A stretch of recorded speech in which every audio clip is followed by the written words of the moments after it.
दीपावली आती है तो लोग क्या करते हैं, साल में एक बार पंखे भी साफ कर लेते हैं, ऊपर का कचरा सारा, पूरा घर में झाड़ू और पूरा। अब वो लड़का पहली बार जब पंखे साफ करने लगा तो पूरी डस्ट, पूरी धूल उसके कपड़ों में गिरने लगी, खांसने लगा, और उसे तो लगा कि ये साफ सफाई का काम। माँ ने कहा थोड़ा घर में झाड़ू भी लगाओ, मेरी कमर में दर्द है। वो झाड़ू लगाता, पोंछा लगाता। माँ ने कहा बेटा वो जरा, आज हमने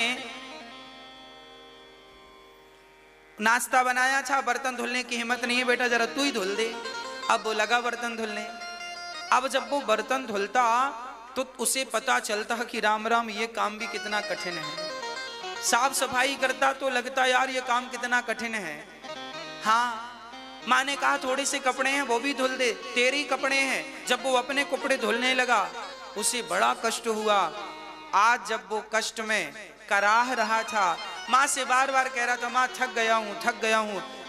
जब थक गया उसने कहा तो माँ ने कहा बेटा तू केवल 2 घंटे काम किया और 2 घंटे में थक गया, और सोच वो बाई हमारे घर दिन भर काम करती है, आज तक उसने ये नहीं कहा कि मैं थक गई हूँ, फिर भी तुम उसके काम पे कोई ना कोई नुस्ख निकाल ही देते हो।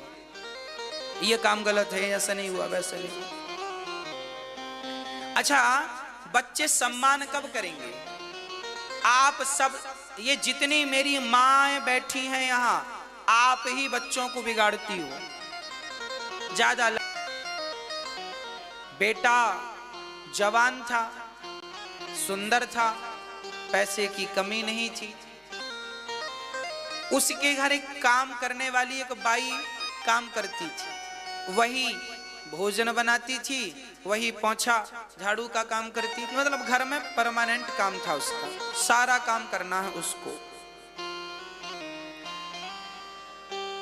एक दिन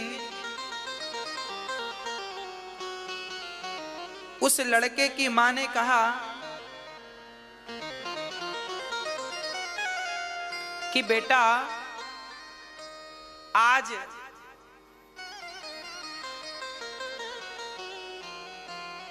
बाई नहीं आएगी, अब दीपावली में वो छुट्टी में गई है, 10 दिन की छुट्टी ली है। अब घर में वो माँ बेटे 2 रह गए, माँ थी और वो जवान बेटा था,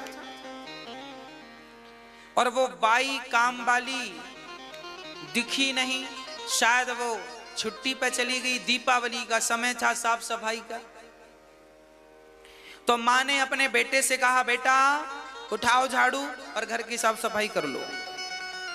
उसने कहा मैं साफ सफाई करूं? मैं? माँ ने कहा तो क्या हुआ, तू नहीं कर सकता?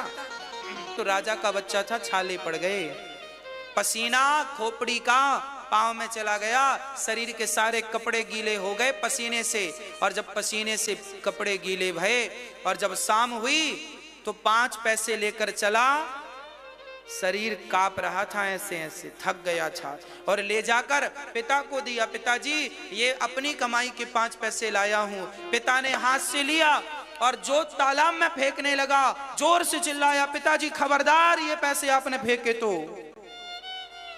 पिता ने तुरंत हृदय से लगाकर कहा बेटा अब तू राजा बनने के योग्य हो गया है, अब तू राजा बनने के लायक हो गया है, तू पहचानने लगा कि तेरी कमाई क्या है, तू समझ गया कि 1 पैसे की कीमत कितनी होती है। मैं आप सभी से पूछता हूं, क्या आपका बेटा जानता है कि 1 रुपए की कीमत क्या है?